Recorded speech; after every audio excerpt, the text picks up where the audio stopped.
Now you both have your opinions and they're all good, but you know what my favorite character on Rick and Morty is? Oh, please Who's tell. that? Zoidberg.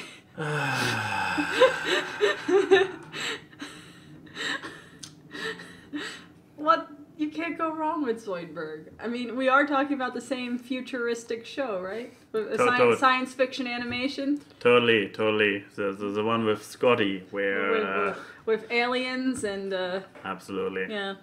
This was bad, and you should feel bad. Exactly, that was the setup, and now welcome everyone to the AWKWARDCast, our game, Wyatt Keyframe, with our special guest. Who are you again? I think, well, start with a Z. Zeus. Yes, Yeah, we have... that's right, hi. I mean, I would say the Greek god material right up there with the longer hair and a little bit of a beard. Yeah, we have... Yeah, hi, I'm Zeus. It's nice to be here. Thank you very much. No, I'm Zach. Nice to meet you. Yes, this is ZachxFuller. Why don't you tell us a little bit about yourself and what you do? Wait, who, why, how could people know you? Well, I myself am a content creator and voice actor. Kind of shuffle between the two of them. But on my YouTube channel, I used to primarily do gaming videos and whatnot. Now I've kind of started to do a little more interactive content.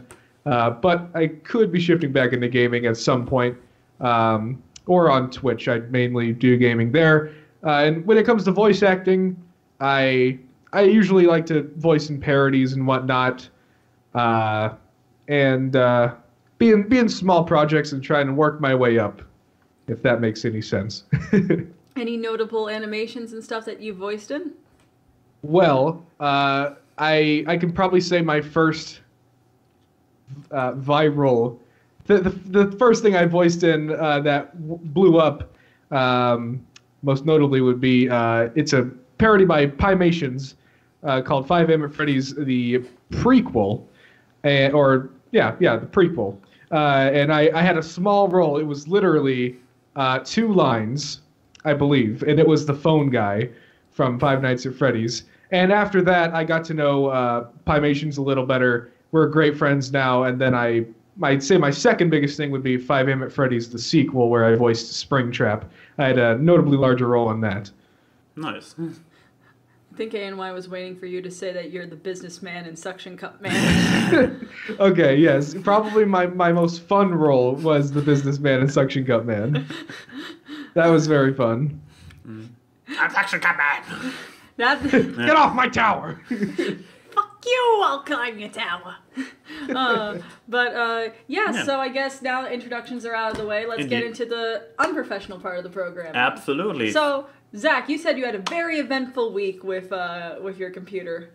Yes, I'm very lucky to be here right now because lately I've moved back home and everything's in a bunch of boxes. I was living with Mike, aka Pymations, because we got to a point where we were wanting to move out and be adults because I guess that's fun. Overrated. Totally overrated. Yeah, enjoy being young while you can. But yeah, we were living together and whatnot, good roommates, and then I decided to come back home because rent is difficult. But things have been in boxes. I got some of the important stuff set up, like my computer and whatnot, things I need to work, and I was doing some stuff, and I plugged in a hard drive into a USB port, and my computer just kind of stopped. Oh. It crashed and it wouldn't boot up again. So I was like, well, it must be a power issue, so I'll go and buy a new power supply. I went out, bought one, came back, worked on my computer, see if it would work. No dice. So I returned it, got my money back, so that's pretty nice. I mean, it's not like you need it for your work or something. Yes, it's not like my whole lifeline is, dedicated to a machine. So I did a little more research, and I was like, okay, well, maybe it might be due to the RAM. Maybe just one of the sticks are bad, and it didn't work. And so I swapped them out, see if maybe one of them weren't working. Just, I don't know, trial and error. And so it didn't work, obviously. So now it's just kind of sitting in there in the living room, not being put to any work. But luckily, we had a spare computer, and I just shoved my graphics card in there and my hard drive and whatnot. And now it's here, and luckily I could make it to the podcast. And it's alive! And whatnot. And whatnot. I say that a lot. I apologize. I'm a little nervous. Oh, it's okay. You're doing great. But someone in the chat will make a whatnot counter now. Ooh, this sounds amazing. Thank you. So, how many whatnots are we at? I don't know. Chat, you can figure that out. But was that the entirety of your week, or did anything else happen? That's the big thing. That's the thing that's kind of frustrating me lately. But I would probably say, other than that, I've just been kind of relaxing, taking it easy since I can't do much work at the moment. I can't do voice acting, and there has been something I've been working on with Mike, which is kind of under wraps right now. I can't talk about it too much, but we've been working on scripts and rewrites for that. It's very funny. We actually wrote it in a day and recorded it in a day, and he's working on storyboarding for that. And that's pretty cool, and I'm excited for that to come out at some point. It happens surprisingly often that people can't talk about stuff here because of NDAs. Yeah, it's not an NDA, it's a PIDA. A PIDA. I'm not under any kind of contract, but I like to keep things confidential. Unofficial NDA, whatever. No contracts. Just don't want to be a dick. Yeah, I don't want to be the one that gets pointed at. It's like, you spoiled everything. You soiled it. I mean, at the end of the day, it just means non-disclosure agreement. Yeah. So an agreement doesn't need to be a contract. It's just like, hey, dude, don't talk about it. Okay, I'm going to go talk. Like, hey, man, don't let it spread. Fair enough, fair enough. Pickle Rick. So, yeah, I have the feeling that for chronological reasons, you have to go next. Oh, okay. Because I don't think that anything noteworthy happened during the week on my end, or I'm forgetting it again. I should start taking notes what happens in my life. But yeah, so to address the elephant in the room, I'm in this room. You are an elephant? I mean, you're wearing gray, so... That implies something about my weight, but we'll talk about that later. Anyway, so... What? An elephant's huge! You're a tiny elephant, like Dumbo with giant ears. And you have an alcohol problem. It was a Dumbo reference. I know. Anyway. You're weak. You caused that awkwardness. Still got it. Great. But yeah, I did traveling this week. Basically, finished some stuff for DA Games, which I'm really excited about, which you guys will see the fruit of my labor. And you can't talk about it? Well, I could give a release date. Oh.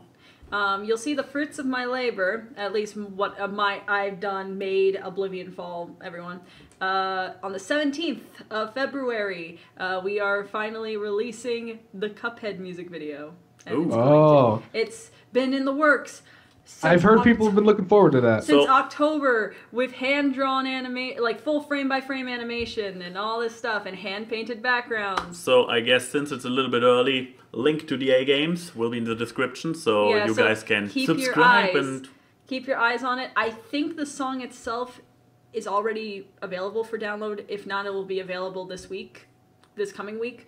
So do that. Support the channel, please. January was not a good month ad read-wise. Yeah. But besides that, after I finished doing all that, which that was a tedious process because I was the only one who did fully traditional stuff for the video. Full paintings, and but then I did traveling. So getting to the airport at we left at 3.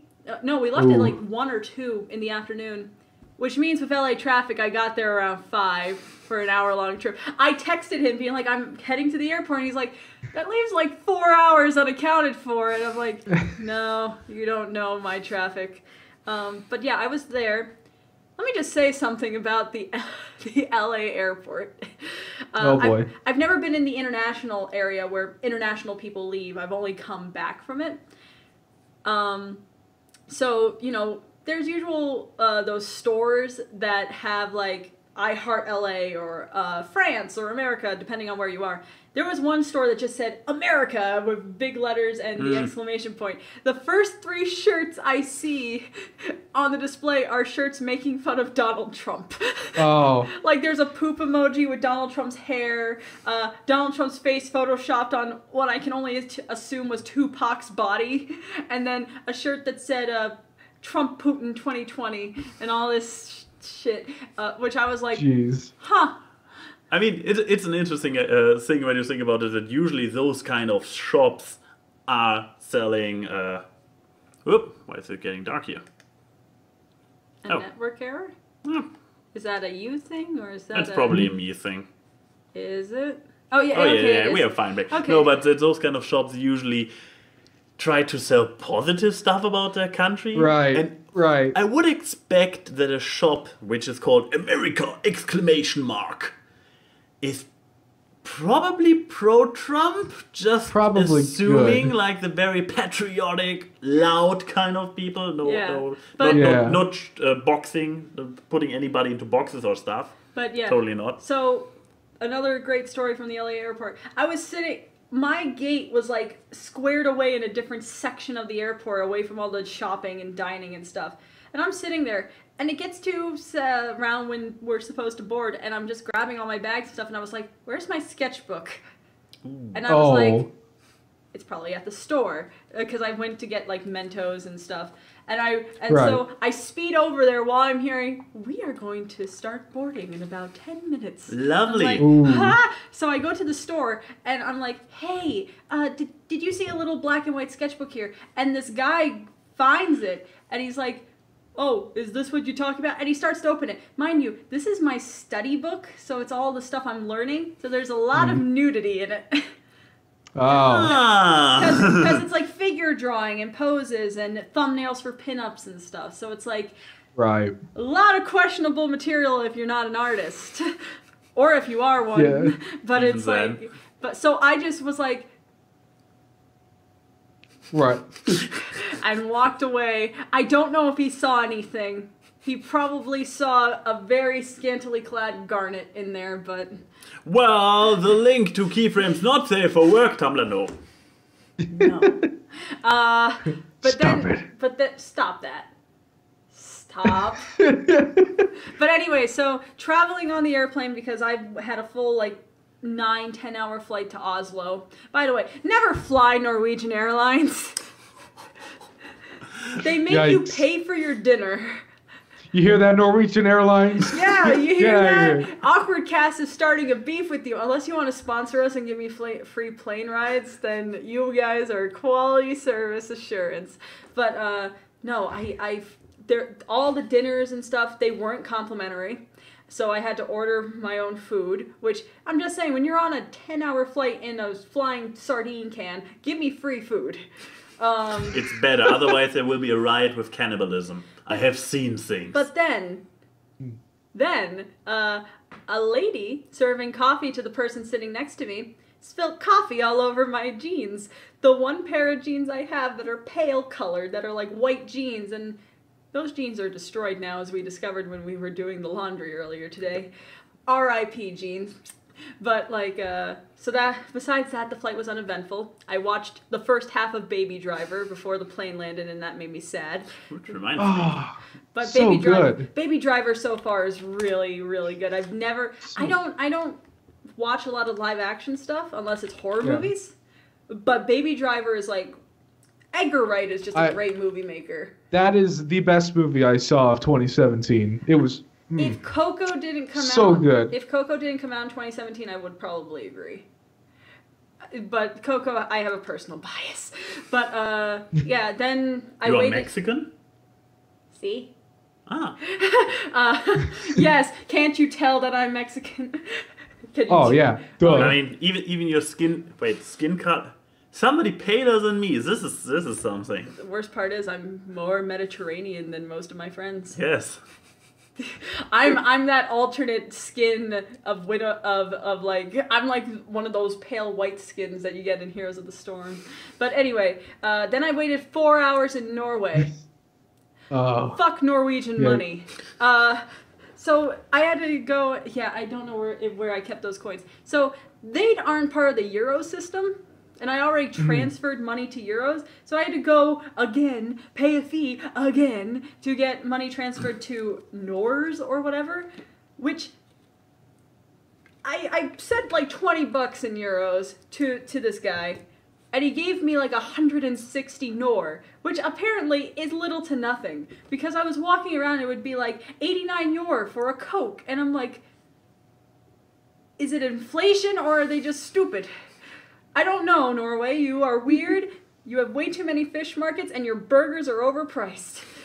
Yikes. And you put mint in all of your smoothies. No one wants mint in a strawberry banana smoothie. I love mint. I love mint. Mint is so good. Well, you know what, Zach? You disagree with me, so we are no longer friends. We are only professional colleagues.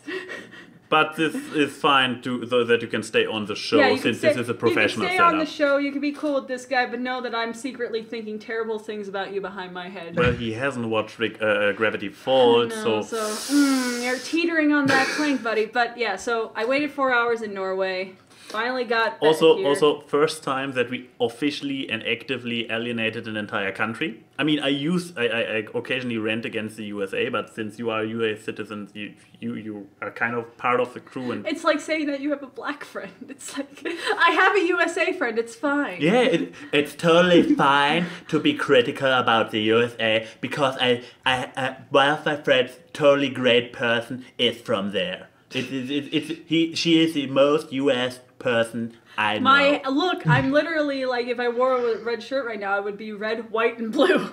Oh god. Actually, my hair is red, so it is red, white, and blue. Hey, I'm an American. Hey, Norway. But Norway. yeah, so I got out of Norway, Right. got here to good old Berlin. It was freezing cold, and there were some interesting people on the train to get to this place that would not stop playing music super loud.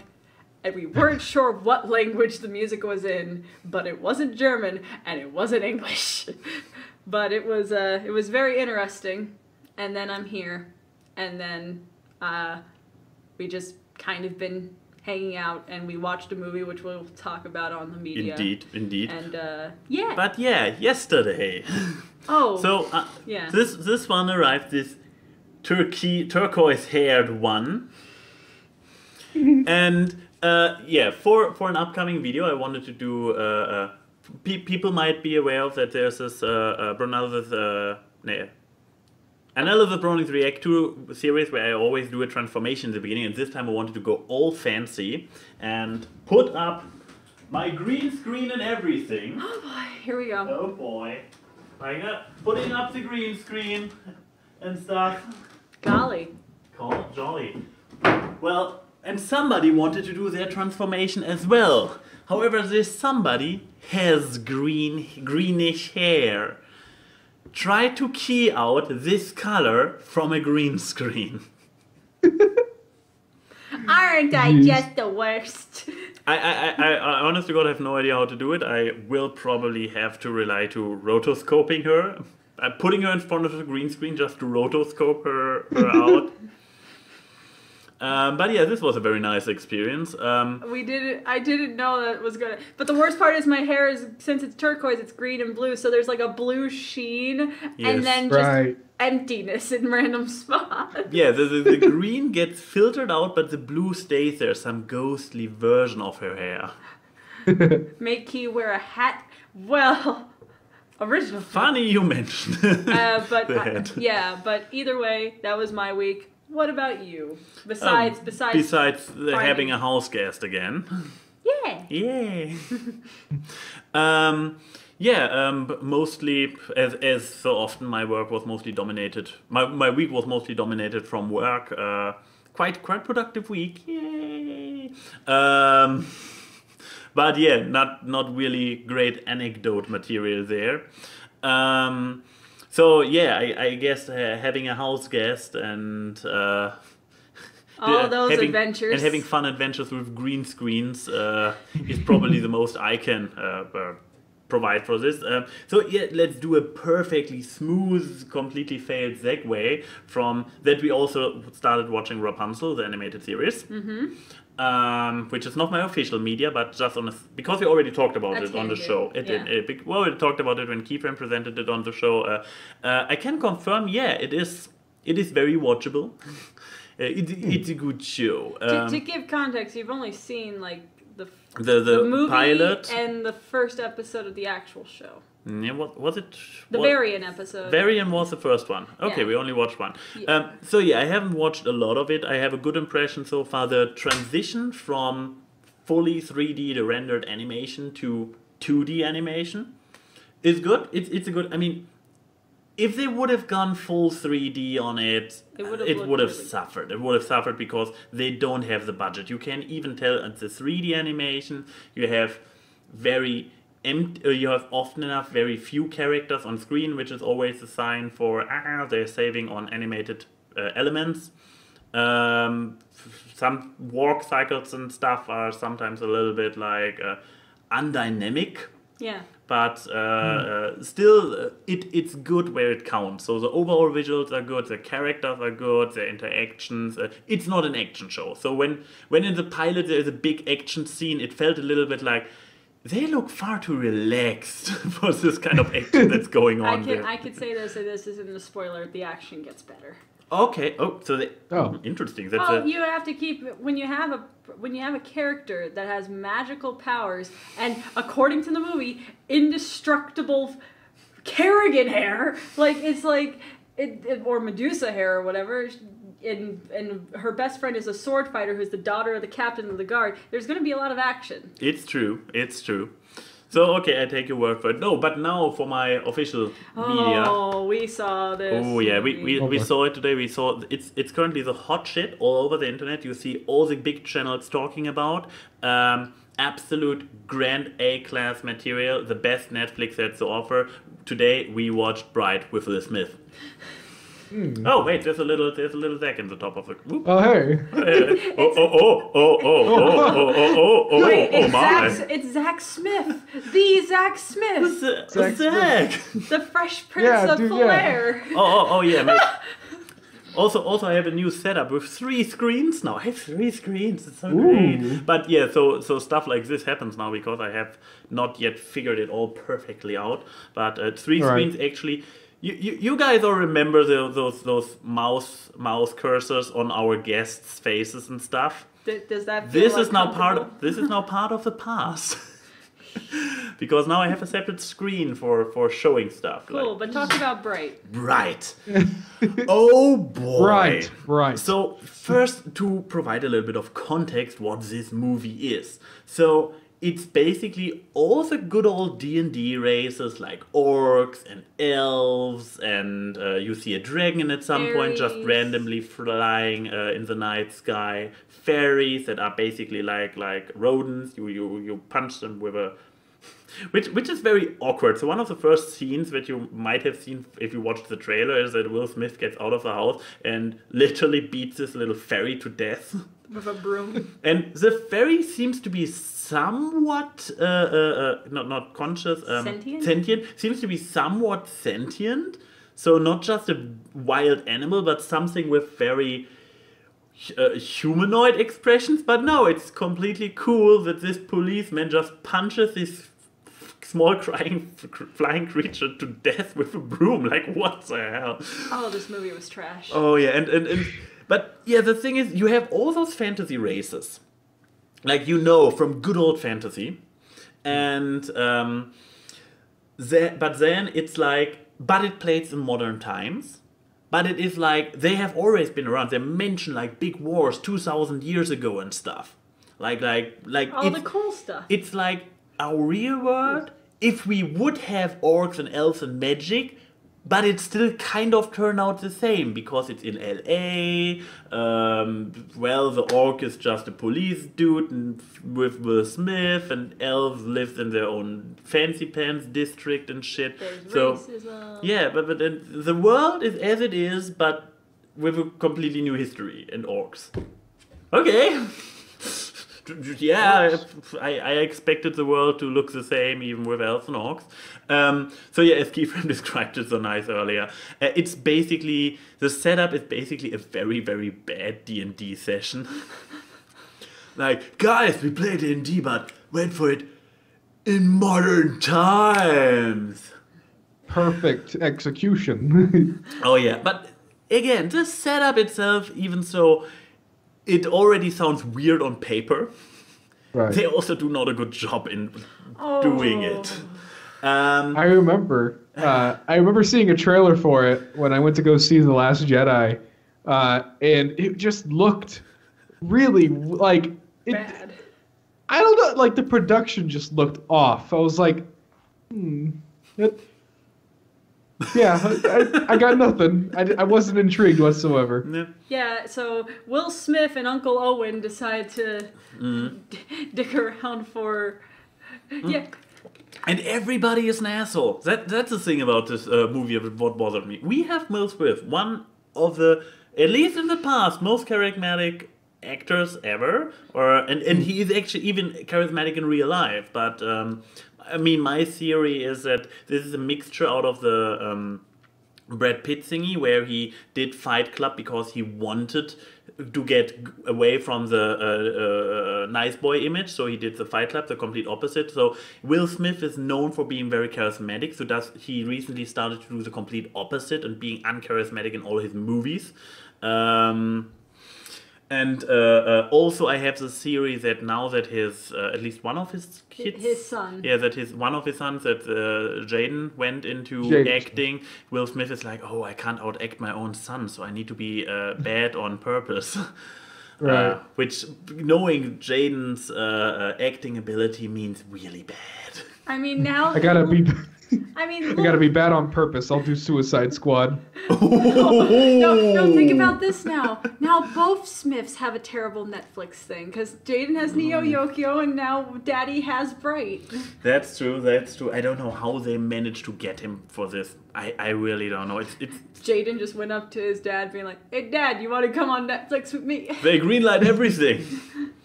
So yeah, overall, to wrap the thing up, because it's really not so great to talk about. Overall, the bad execution, bad script, it's all over the place. All characters are assholes. Nobody talks to nobody. The ending made no sense. A lot of stuff made no sense, and it's not just the suspension of disbelief in magic. Then they try so hard to go for the racist analogy, but at some point I was like, yeah, this is Zootopia gone bad, and with D&D characters instead of animals. And then Riddick. And then a little bit of Riddick, because sudden, this goes into spoiler territory, but does it really matter with this movie? I still don't want to. This movie doesn't justify my spoiler alert, so I will not even activate it, because I have a spoiler alert. Uh-oh. He's very proud. I know, I'm very proud of my spoiler alert. So I would say enough of Bright. It's, I don't know, maybe can we, on the spot, can we come up with some fun rules for a drinking game? Every time that they're an asshole, take a sip. A sip. A sip, yeah, a sip. So basically, you just take it on and drink, zip till the end of the movie. Every time Will Smith says a bad thing in dialogue, take a shot. And you have to take an actual shot when you see horrible. No, not an actual shot. You need to drink slow motion shots. No, not slow motion. You need to drink an actual like pinch or something here, like a glass full of vodka. When you see the worst animated bullets in centuries. God. Oh no, you should also take a shot when there's a good one-liner that's not done by Will Smith. Because that orc guy gets all the good one-liners in this. Weirdly. It's like if Drix from Osmosis Jones got all the good lines instead of Osmosis Jones. Yeah. But just at some point, for no reason at all, there's a car crash and you see bullets just flying in someone, the worst CGI bullets ever, just fly through the car. They have no purpose. They serve like no a purpose in the story. Video game. Yeah, they serve no purpose. It's just like we crash the car and we see those bullets fly because of the crash. That is no purpose. Anyways, enough of this beautiful, beautiful piece of Art. Cinema history. Of cinema. Oh, cinema history is good. We need to. Okay, who is going next? Zach, how about you present us with something you have to? What did you bring for show and tell? Well, this is something that, as of late, I've been extremely proud of. Should I just play it while you speak? Well, and sure, yeah. So. Just have some footage up while I talk, I guess. So this is a fan film, a short film that me and a couple friends did. This is called Roll Out, and it is a fan film. It was a Transformers fan film, and I kind of owe it a lot because our little team is called TFI Creations. And we do Transformers fan films and whatnot. And we actually had a series at one point called Transformers Interstellar. And years ago, flashback 2014, I was in high school, just starting out high school. I was stressed because of all this work and whatnot. And I'm just on Twitter, and someone I followed, they were tweeting some other guy named Sam about voice acting in a Transformers series, and I was like, voice acting? I haven't really looked into that much, but I think it'd be something fun because I liked to always do voices and impersonations of Transformers and whatnot, just try. And yeah, I sent in an audition, a horrible audition. The guy Sam was just like, take a random quote from one of the movies and just impersonate them and send it in, and I'll see if I can cast you as someone. I was like, all right, I'll try. Sent in one, and he was like, hey, cool, you'll voice this character in season 2 or whatever. And I was like, awesome.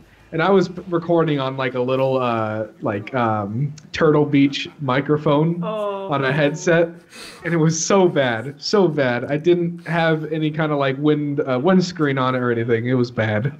And so yeah, we did that for a while, and we were really proud of it. We've gotten so much better since then.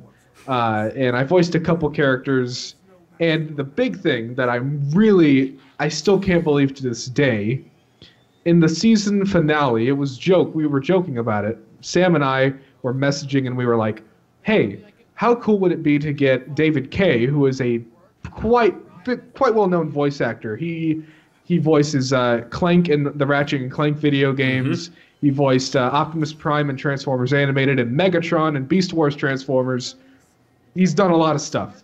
And we jokingly said, how cool would it be to get him to cameo in the finale of the series? Oh. And we were just like, oh, yeah, that'd be pretty funny. And we just kind of, hey, how about we try? So we tweeted him. We were just like, hey, we think it'd be really cool if you could if you could cameo in our finale of our series.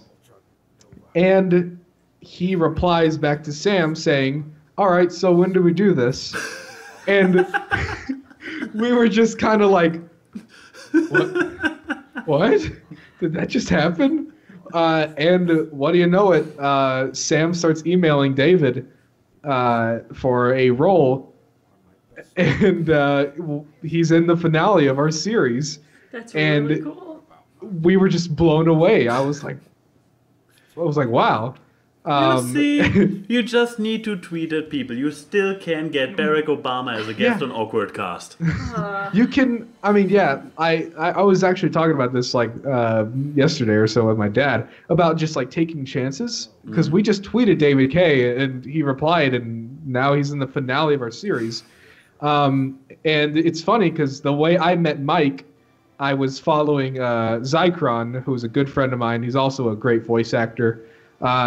He was tweeting Mike about a role and about 5 at Freddy's the prequel, and I was like, hey, I can do a somewhat decent impersonation of a phone guy, and I just tweeted Mike, and I was like, hey, here's a video of me doing the voice, and what do you know, we're friends, and we talk all the time.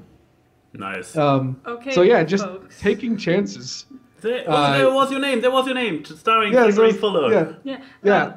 But okay, folks, if we want to get Obama on this podcast, we need you all to go to Barack Obama's Twitter and say, "Hey, come on to the AWKWARDcast. #AwkwardObama." #AwkwardObama. Get him next. Get him the next guest. I mean especially with this wording. Hey, get on the AWKWARDcast. I cannot see him refuse this at all. You are aware that people now will do this. Oh no. And we are probably losing our chances of actually ever getting him in the future. He's just gonna see his tweets and be like, oh. He's gonna. What the heck is this AWKWARDcast? Well, I guess I'm gonna go on that real quick. No. Michelle, what's the AWKWARDcast? Michelle, prepare my helicopter. I'm gonna go get on a Skype call. We gotta go to Skype HQ. Skype HQ. You gotta get the highest quality connection. But yeah, so we got David K in the finale, and that was so awesome. I actually met him at a convention. He was doing a panel, and I asked him about it, and he was like, "Oh yeah, I remember that." And I was like, "God, that's so cool." I'm talking to like my idol here. So that was neat. And this film, Roll Out, this was very big. It took a lot of work. We actually filmed. I mean, I didn't film because Sam is in Canada, and he has all these figures, and he has a really nice camera here, and he worked really hard on visual effects and whatnot. Sound design, we took a while for that, and we hired some new voice actors to voice other characters. Speaking of voicing, I voice a couple characters in that. I voice Optimus Prime and Megatron, and I think Ironhide. So for those of you who know Transformers lore, you know they are. And the voice sessions were really something. But so basically, when it's Optimus Prime and Megatron in a big clash, you're basically shouting at yourself. Yes. Yeah, I am. Yeah, in Optimus Prime, he isn't in the film too much. What we saw in that first little battle sequence. Optimus Prime gets damaged really badly by Megatron, and what we have planned is for a possible return in the sequel, which we're working on. So that's exciting. But yeah, when I was recording, I did one character at a time because with Megatron, he has a very raspy voice, and it's hard to you gotta yell and just all that stuff, and I couldn't go back and forth between Optimus and Megatron. But then I just did a bunch of audio of me just going punching and grunting and whatnot. Enigma actually asked, how was the budget for these things? Are these shoestring zero budget films, or do you guys actually? Well, I mean, you talk of hiring people. Well, yeah. We got for Transformers Interstellar, it was kind of a small budget. Because Sam just had an old camcorder that filmed at 720p, not too bad.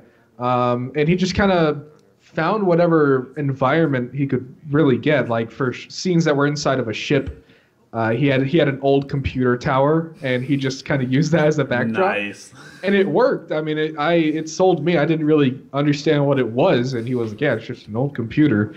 And I was like, "Oh, hey, that's pretty impressive."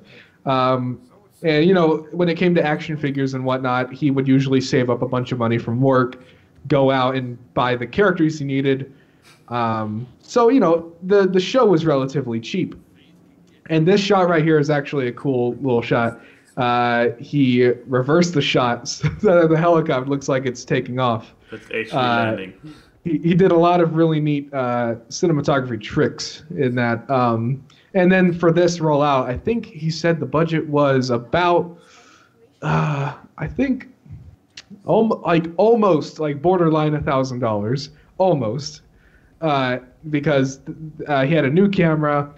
He obviously had After Effects and whatnot that you pay, monthly with and whatnot, and new figures and whatnot, all that jazz. Is somebody still on the whatnot counter?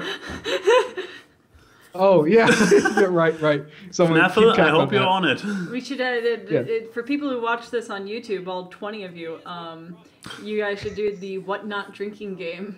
Oh my gosh, yeah. Every time I say whatnot, just take a small shot. You don't want to kill yourself. Yeah, where was I? Budget. Yeah, so it was fairly big for what we did, but the whole film, I believe, is like 30-ish minutes long, I think. 35 actually, with everything. 35. Okay, yeah, so 35 minutes long. That was our biggest project, and what I'm so happy about is that it paid off. Like I mean, it's got 100,000 or so views, I think. Yeah, and so that was like, wow, that was crazy, because our series went somewhat well, and the finale, near the finale, that's got a good amount of views as well. But the thing I'm really proud about for Rollout, what we wanted to touch on is, because in the Transformers cartoons and films, they're robots, so they're not fully human, and they don't have all the emotions that humans would go through in tough times and whatnot. Okay, chat is actually starting to take shots now. Okay. Be careful. Drink responsibly. Their lives are in your hands and whatnot. Yeah, and one, I don't know. Take another one. But one of our characters in the short, first Hotspot, he has anxiety and whatnot. And what we wanted to do is we wanted to kind of transfer human emotions into this character. And we wanted to kind of portray it, and we didn't want like the theme of the film to be like, reach out to those who need to, who need to have people to talk to, because there can be a lot of things that you're fighting internally that you are too afraid to express because you don't want people to think you're weird, or you don't want to be an outcast. And the big thing with this film is that Optimus Prime is wounded, so he's off to Cybertron, which is their home planet, to get help and whatnot. And there it is again. And then another one of the characters are like, well, okay, you're in command now, and he's just like, oh, I don't know how to, I don't know how to do this. I'm just a soldier, and so yeah, he at one point in the film, I don't want to say too much because watch it for yourself and whatnot. But we do have a scene where it was very risky to film, and we didn't want to, because in the end, Transformers is a kid family brand, so we didn't want to make it too dark. But it did reach out to a lot of people who do go through depression and anxiety, and I was really happy that it could, I guess, touch people and really show you're not alone. There are a lot of people. Didn't expect to see this one coming, that a fan-made puppet show of Transformers gets into an actual deep and meaningful territory. It's more deep and meaningful than what the people who actually own the IPs of Transformers are doing with truck nuts. Oh, burn. And just to kind of wrap it up on Rollout, what really took me by surprise, the network Sci-Fi, they're like a TV network and whatnot. During the time of Transformers 5 coming out, so like summertime, there was a list that they made, and it was like top 10 or top 15 or 12 or so Transformers fan films, and we actually got number 1. Bad. And That's really cool. Yeah, I was like, that is incredible. Because the one below it was a live action. They made like suits and everything, and they used models and whatnot. It's a great film. And I was just like, wow, that's insane that we got number 1. Yeah, number 1. It was great. But yeah, that's I wanted to share Rollout because it's the things that you work really hard on and you take a lot of time and you're like, well, I don't know if people will like this. You'll never know. You will release something and it will just blow up, and it's insane. So I guess it's kind of a message, don't be afraid to put a little something risky in there or something that you take a long time on, because you'll never know. It could just overnight take off and speak to people, and that's it. Let's roll out. Yeah. And obviously, for everybody watching on YouTube, link to the full video down in the description below, so to experience for yourself. Oh yeah. So I think yeah, it's good. Go ahead.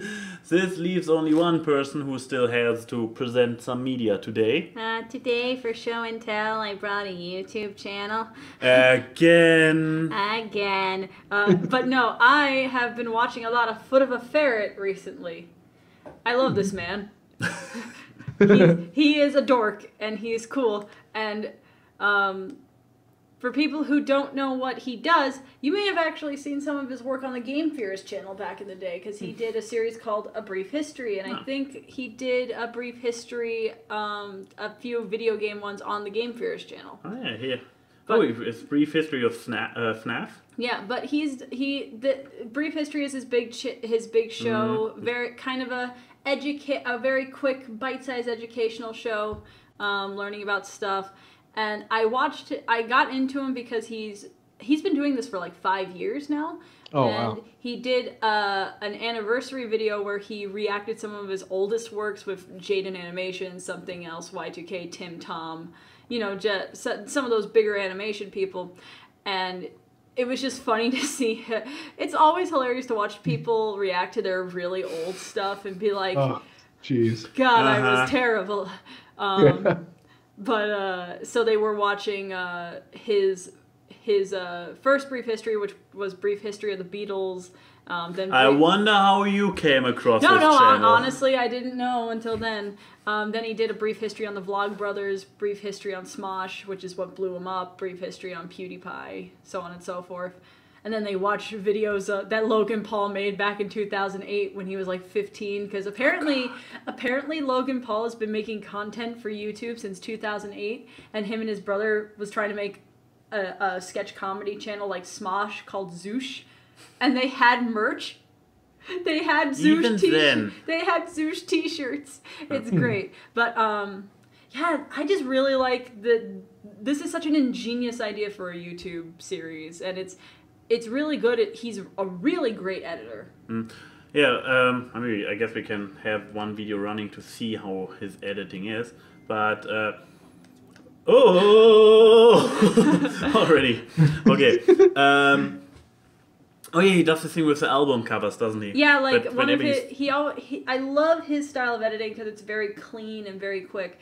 It's bouncy. And I like some of the touches that he has. That it's like when there's a year or something, he shows an album cover that came out of that year rather than the number of the year. So like 2000 or whatever could be. I don't know, but it's like oh, look at young Pewdie. It's young. Actually, this is his second PewDiePie video because his first one that he did back in the day, it's his least favorite brief history because he did no research. This was something I wanted to get into. Like with this series, you praise it as an ingenious series, but it sounds like extremely work heavy because you dig up the stuff in the history from channels or shows or whatever that are obscure. If you just state the obvious stuff, so what's the point in watching it? Yeah, but he does a really good job, and I guess the video I would recommend for people as their first one to watch, because don't watch the first few brief histories because they sucked. Even he admits they sucked. I have seen this guy. I've seen this guy's content before. But, he's very good. My personal favorite that he's done so far is the history of YouTube in 2017 that features The Odd Ones Out. It's right there with that cartoon Jake Paul dabbing. This one. Okay. So I guess I put this one down in the description. But this one is actually a really good one because it talks about, because we all look back on 2017 as this blur of bad, but he actually makes it very cohesive about why the string of events happen. But he also shows that not everything was bad. Yeah, no. And you know what? In the very cynical kind of world that especially the YouTube space has become, pointing out the actual good things that have happened with YouTube, with the big thing being the rise back of animation on YouTube, because for like years, since like 2011, 2012, everyone was saying that YouTube animation was dead in the water. And now we have channels with like 3 to 5 million subscribers growing of that, and it's because, and like they state in the video, Vine is dead. Well, yeah, Vine is dead. Just simply the type of content and the type of animation has grown. It's gone from sketches from Newgrounds animators to personality-based people, and they said that the thing that makes this year of YouTube so weird is that this is the first time that there's a new generation of YouTubers, because the new YouTubers now are the people who grew up watching YouTube. Oh boy. Yeah. Yeah, and all these bigger people that used to be back in the day, like Smosh, like 3 equals 3 equals 3, like like Lucas Cruikshank, who made Fred. All of them are now leaving to do actual network things. And now you have this generation that grew up on YouTube, that watched all the YouTube stuff, being the bigger people. But they also started out on a platform that was a lot different than YouTube. So the Viner invasion. But it's a very interesting video to watch. And Foot of a Ferret, I think, is just a great content to put on. Yeah. So I would say watch that, or his ZachxFilms ones, because his ZachxFilms one is also You really are good just one. a fangirl. Look, Jack is good, and also the Philip DeFranco one is also really good. Not that I watched it, or this is part of the thumbnail red bar. Yeah, totally. But so my media this week is very quick, like a brief history. But I totally recommend it. This is one of the best YouTube channels I have found in a while, and I'm kind of upset that it took me so long to find it, especially since I watched The Game Theorist a lot, and I can't believe that I couldn't put 2 and 2 together that that these videos had their own channel. Huh. So yeah. Yeah. And also, his name is Foot of a Ferret, and ferrets are cool. Yeah, ferrets are best. Where is it? Where is it? No. I tidy up your living room, and this is what happens. Yeah, you tidy up my living room, and I still managed to throw the commissions you got from it on the floor. Oh god, the light the light does not work at all. Try backing it up.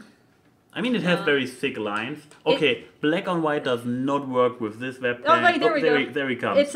It's for anyone who reads the pony things or the IDW comics in general. It's Tony Fleeks. Tony Fleeks. I think he's done stuff for other comics. My good old fursona from Tony Fleeks.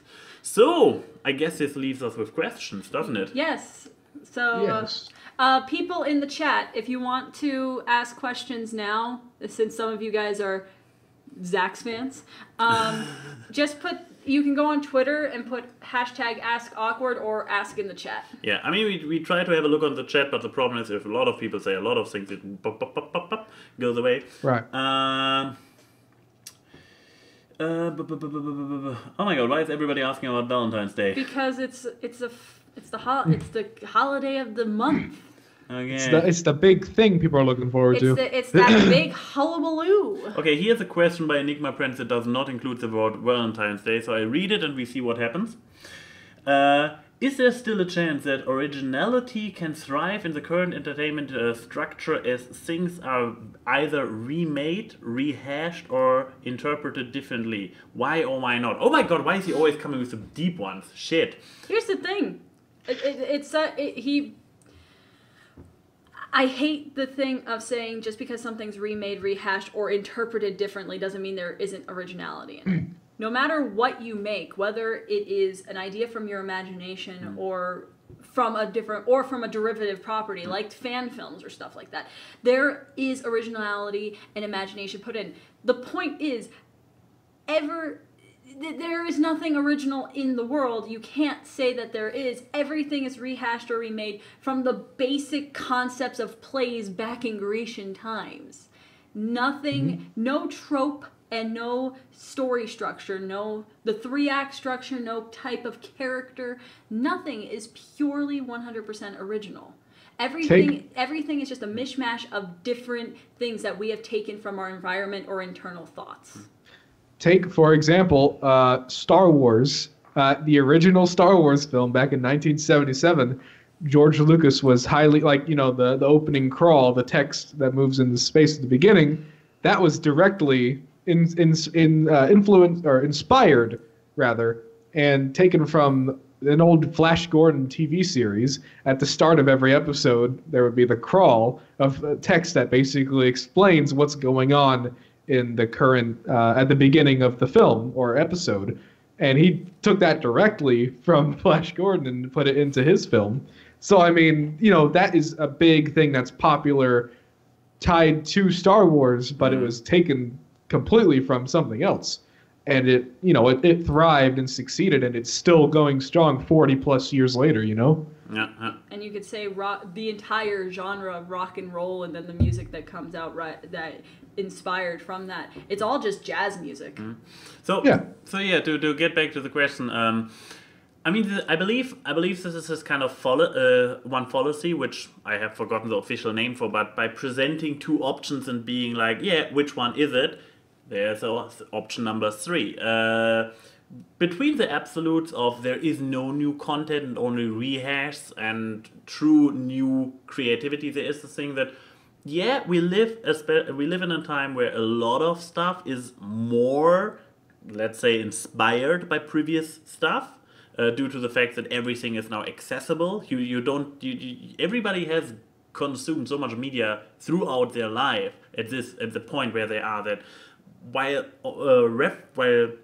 stuff you referenced in the past intuitively was more obscure, I dare to say that even a William Shakespeare had stolen many ideas from other stuff. He got inspired, that many of his stories got inspired by things he read somewhere else, or plays or ideas from colleagues.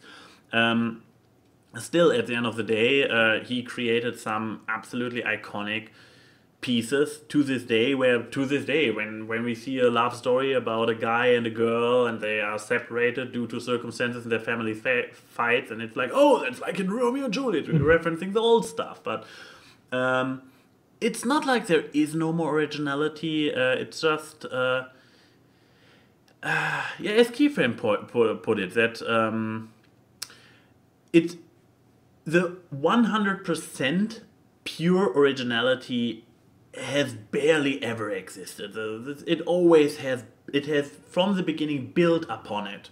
But as long as there are new original combinations of stuff, or just perspectives that go new into it, then I would say, yeah, there is still originality. Odie brings up a really good point in the chat. Originality occurs in execution, not ideas. And that is very true. The whole mentality of there's nothing original anymore causes a lot of schisms when it comes to entertainment. Coco and Book of Life is like one of those big examples where people thought Coco was just going to be a ripoff of Book of Life because they both have Day of the Dead as some part of their plot or premise, but they're executed in two completely different ways in visuals, story, and what the genre is basically about. One's a romance and one is family. So it's like a lot of...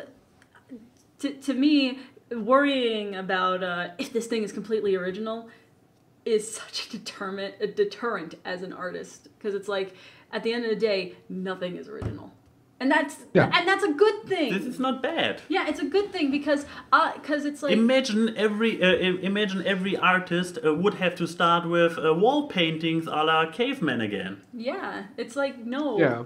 We've had our weird periods where people didn't know the proportions of humans and all the babies looked like very weird looking grown men. We don't need that again. But that was a good question, Enigma, and it didn't make us depressed. Good job. Yeah, that's the problem with the deep questions he used to he asks frequently, that often enough they leave us with very deep thoughts. Deep thoughts. Deep thoughts. I like this one to Mr. Joe Mule. To Keyframe and ANY, what is your most fond memory of childhood, including cartoon memories? So I guess, like, what's a nostalgic moment from your childhood? What about you? I just want to say this obviously goes for you as well, Zach. It's Mr. Transformers.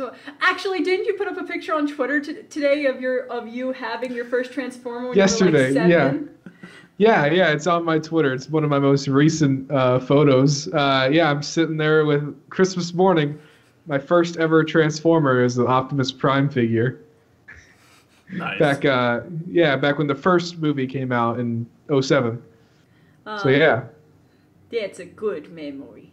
That's It's pretty a good good. Hey, that's pretty good. I guess one childhood memory I always like, and it's not a depressing one. Oh, who are you? What have you done to Keyframe? Shut up. But one of the memories that I just like the most, and I think it's always those small memories that don't seem like they're nothing big, like not a big play or something that I stole the show in or anything like that. No, it's like these two little moments, and I just always remember them because they were always really pleasant. So it's two memories, but they're really small. One is I used to have a portable DVD player, like one of those big bulky ones that are like this thick. And every day my dad would drive my mom to work, and I would be in the back seat. And, you know, my dad would drive me to preschool or whatever the thing was at the time. And I just remember every morning watching Muppets from Outer Space on DVD on my little portable DVD player, and not even watching the whole movie, just skipping to when they're playing Shining Star in Celebration at the very end, and just repeating the song over and over again because I love the song so much.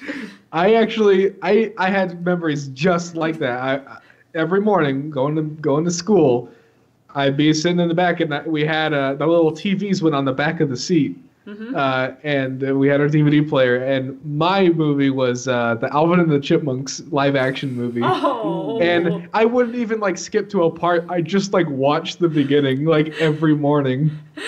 But the second memory, I think I like. It was weird. I never was allowed to own Legos as a kid. Oh, God. Like Lego, actually. I wasn't allowed to own Legos or Duplo blocks or any of those kind of things. My mom just didn't like to clean them up. But my aunt Lee, who is like an aunt by marriage,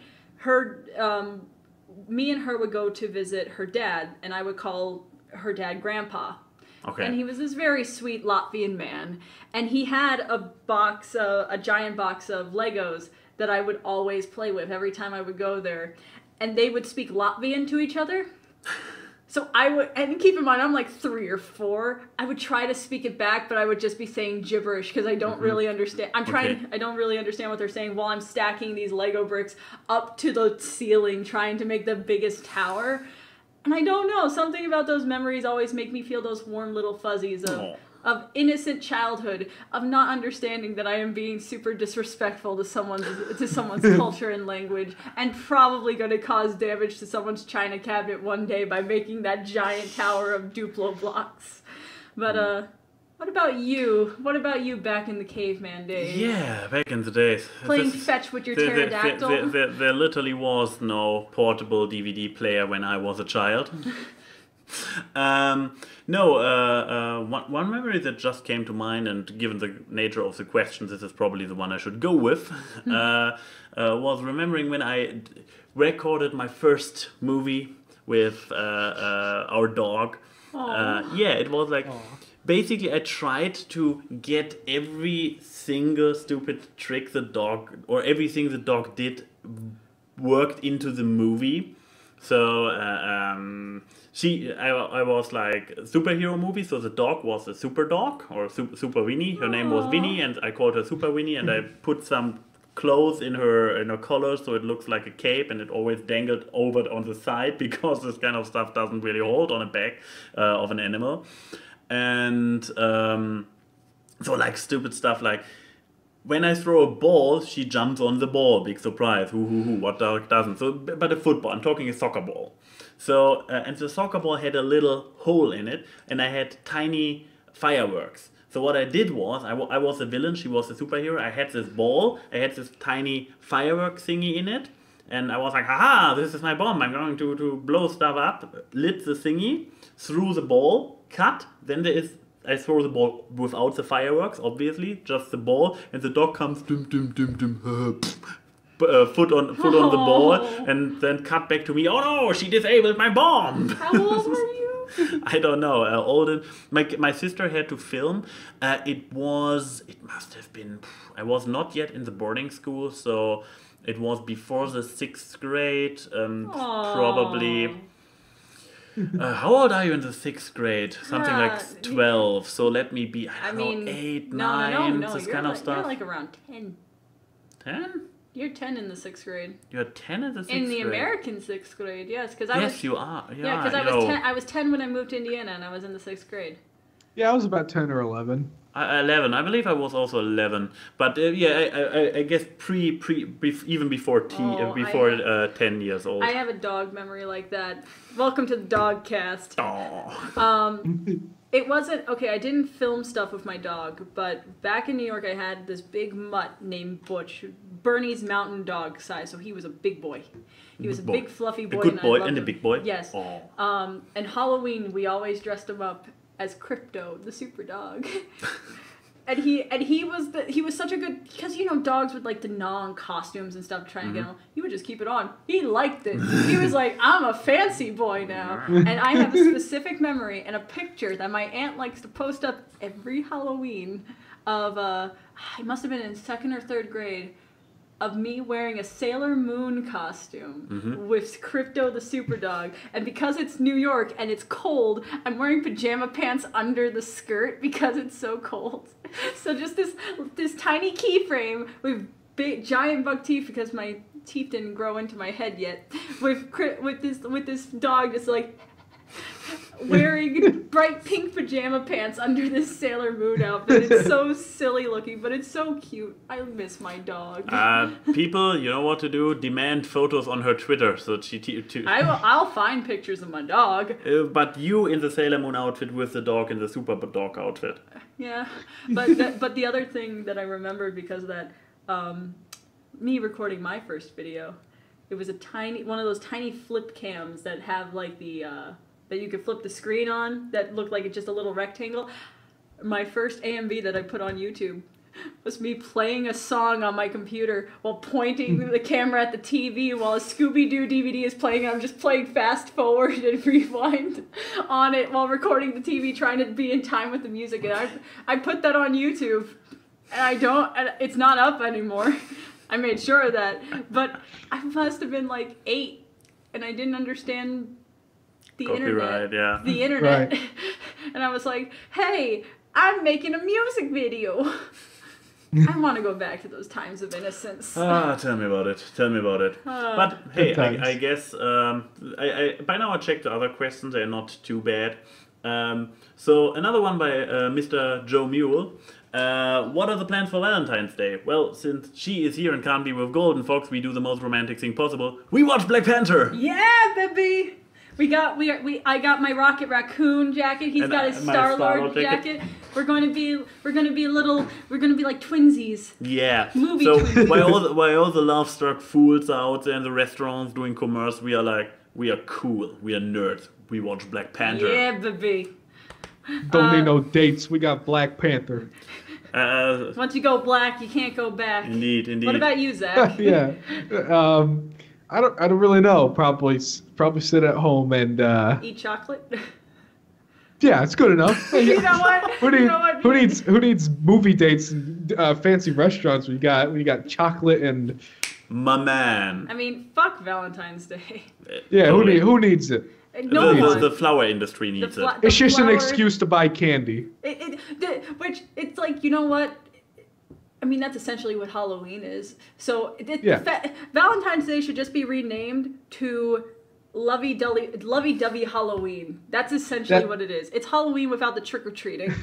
That's the great thing about Halloween and Valentine's Day. The day after, all the candy's super cheap. Mike and I went, after Halloween, we went to our food store, and we went to the discount Halloween candy area, and we found like a bunch of bags of Crunch bars, and he just like scooped it up and just plopped it into the cart. I was like, really? And he was like, I just imagine Mike saying, well, this is going to be dinner for the next 2 weeks. Yeah, no, he was.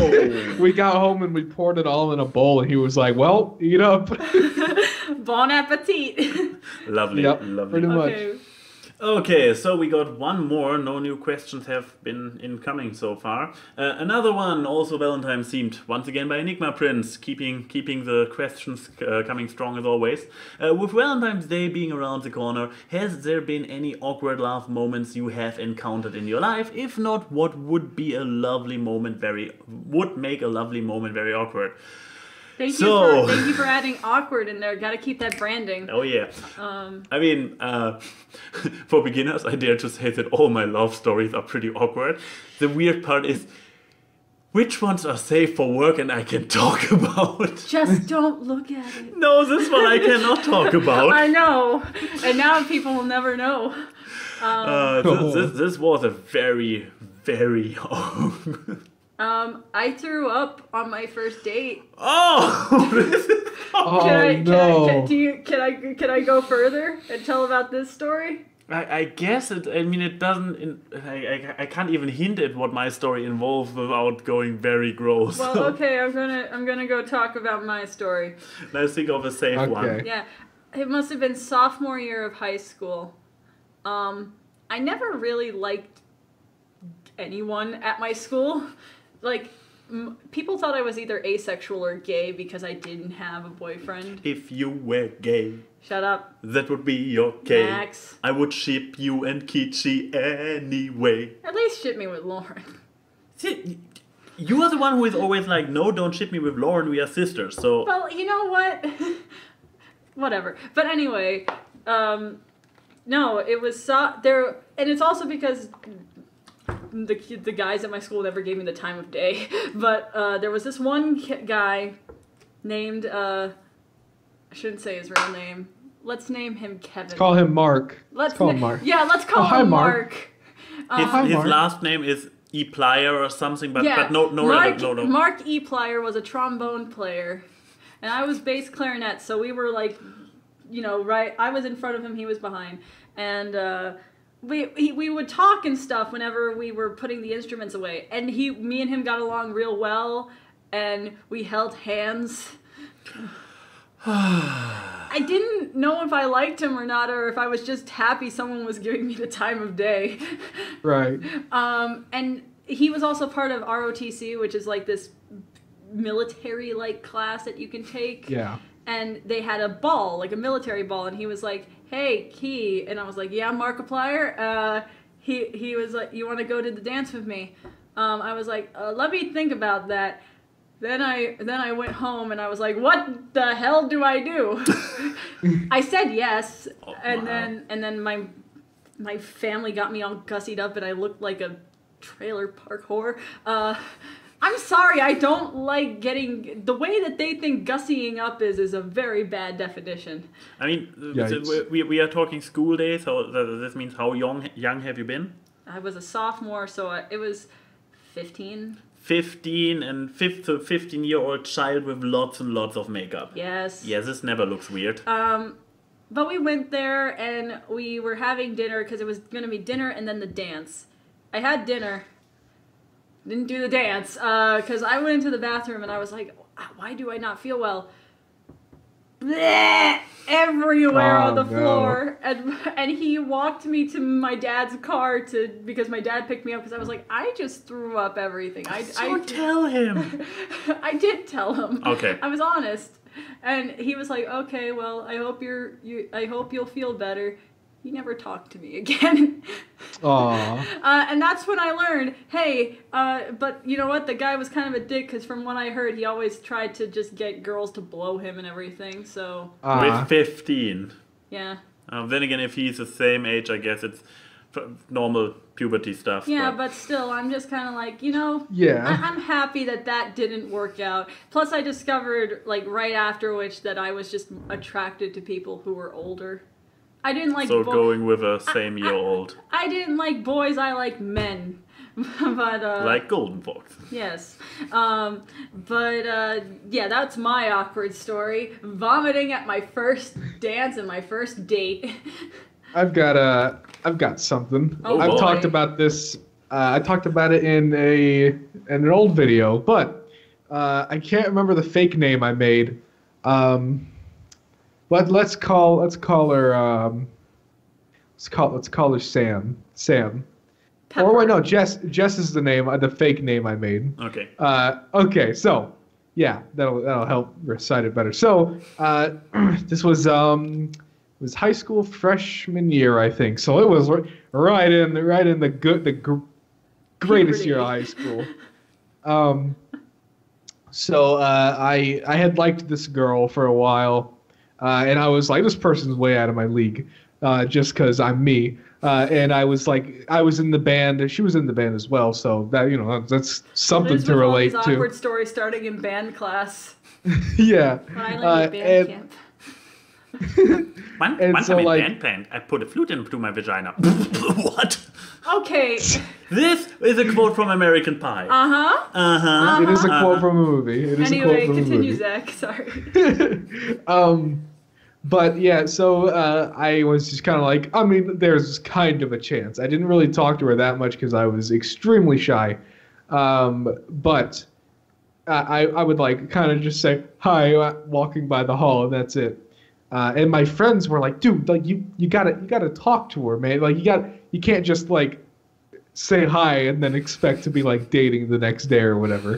And I was like, I know. But at some point, I had got her number from like Instagram or something, and we talked for a little bit. So like there's like a first step, I guess, getting to know each other. But I was still too nervous to like actually talk to her in person. And there was actually one day where I was with my friends and we met up with her friends, and then she came up to me and she was like, why don't you ever talk to me like in person? And I was just kind of like, what? Well, I mean, I was just kind of like, Your face is gross. Oh. yeah, and so yeah, I was like, mentally, I was like, okay, I'll try and talk to her in person more. And so fast forward a while, we were at lunch, and she was a couple tables down, and she was waiting for her friend to get lunch, and my friends were like, dude, she's all alone. Go talk to her or something. Go see what's up or whatever. And I was like, no, because like she's waiting for her friend. When she comes back, she's gonna see me there, and he's gonna see me, the loser, next to her, or. And then they were like, all right, man, I guess whatever. They gave up on me. And then while they weren't looking, I went over there and talked to her. And I sat down and I was like, hey, what's up? And she was like, hey. And I was like, what you having for lunch or something? I don't know. Some dumb question. Or whatever. I don't know. We were talking and I was like, you want to like, I don't know, go. I was just thinking in my head, what's something that girls like to do? Go to the mall or something. I was like, hey, this weekend you want to go to the mall or something? I think that'd be fun or something. Yeah. And she was like, yeah, that sounds fun. I was like, all right, cool. So, yeah. And she was like, well, I might have work, but whatever. Probably just making an excuse not to hang out with me. Understandable. And so yeah, I'd say it was pretty successful. And I went over and I sat back down and I looked over to my friend and he was just like, he was like, you did it. But yeah, and then about a week or two later, she was going out with someone else. But yeah, it's fine. Well. At least you tried. You get a little I tried tried. sticker. I did try. Have Yeah, you that found a was fun. safe for work awkward story? Yeah. Same girlfriend. However, a story that is safe for work. How we got together. Oh no. Oh yeah, because all your high school awkward getting together stories reminded me of that. So she was a Classmate. Yeah, girl in my class. I personally would also say like out of my league. Like Right. She was a looker. And I, at this point in time, I had already started to realize that, oh, there are girls and I like them. I actually had 1.5 girlfriends already at this point.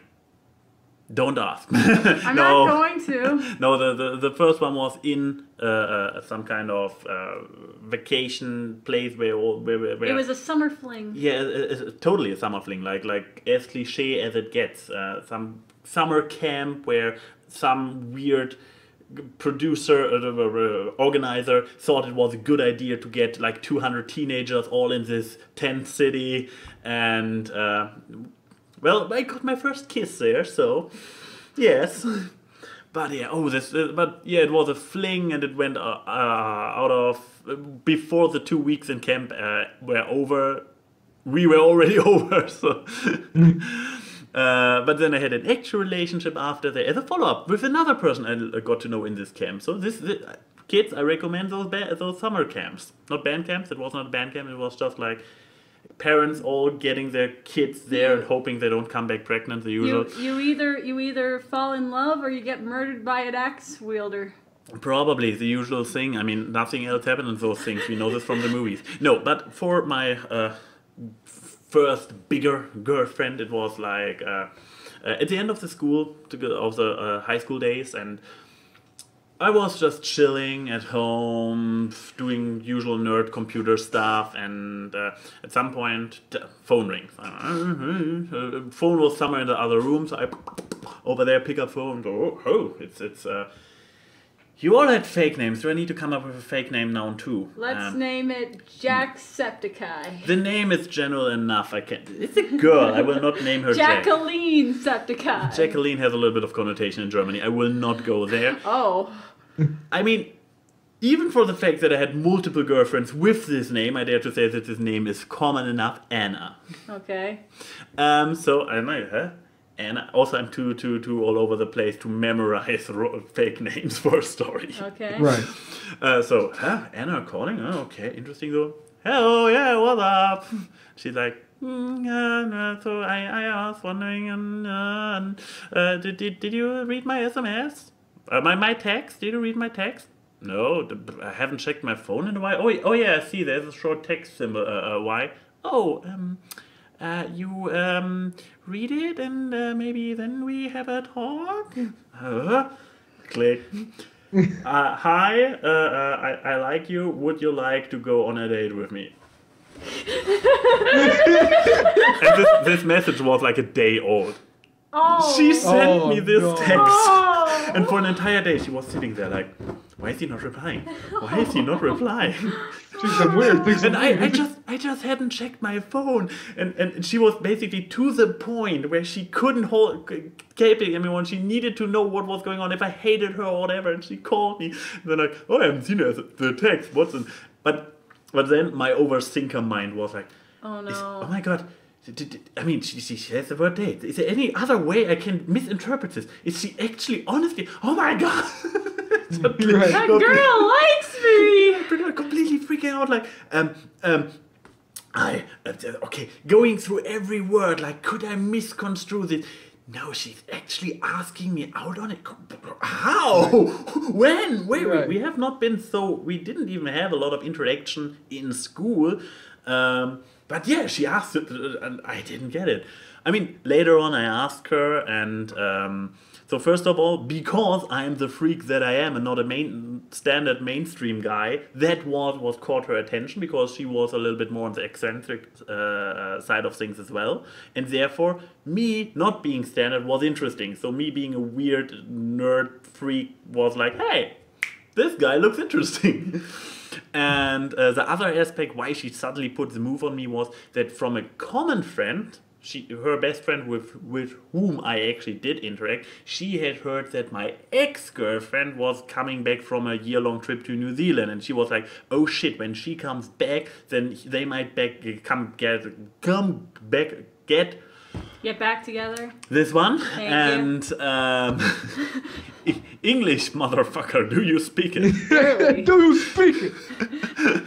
But yeah, so even so, it was in hindsight, it was for me like, no, there wasn't. Me and my ex-girlfriend, we were on good terms, but there was no flame whatsoever. We would not come back together. But well, it was what got her into panic mode and basically do the move with the text, and then have to wait for a day. That's a good story, but you know what? I have to tell you, Max, out of all of it, I think that was the most awkward.